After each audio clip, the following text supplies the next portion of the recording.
3500 tifel u tifla mill-iskejjel statali tal-Knisja u indipendenti ta' kull sena jipparteċipaw fi SkolaSajf kemm f'Malta kif ukoll f'Għawdex. Din is-sena se jieħdu semm ukoll madwar 200 student universitarju li qed isegwu korsijiet fil-Fakultà tal-Edukazzjoni u madwar 120 assistentu għallim bħala koordinaturi fiċ-ċentri ta' SkolaSajf. Fost kant reċtar ferħu briju l-Ministru tal-Edukazzjoni Evarist Bartolo nieda l-edizzjoni tal-programm SkolaSajf 2013 fl-iskola primarja tal-Mellieħa li ma' skola tagħmel parti mill-Kulleġġ Marija Reġina. Il-programm SkolaSajf miftuħ għat-tfal mir-4 sa' 6 sena joffri opportunità li t-tfal jgawdu s-sajf fil-waqt li jkomplu jitħarġu. Fl-istess waqt il-ġenituri jkunu jistgħu jkomplu bl-impenji tagħhom moħħhom mistrieħ.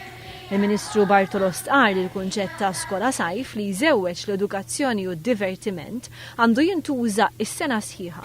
It-tema l din is-sena ta' SkolaSajf hija ċittadini Ewropej, dmirijiet u drittijiet. Dan fl-okkażjoni tas-Sena Ewropea dedikata liċ-ċittadini Ewropej.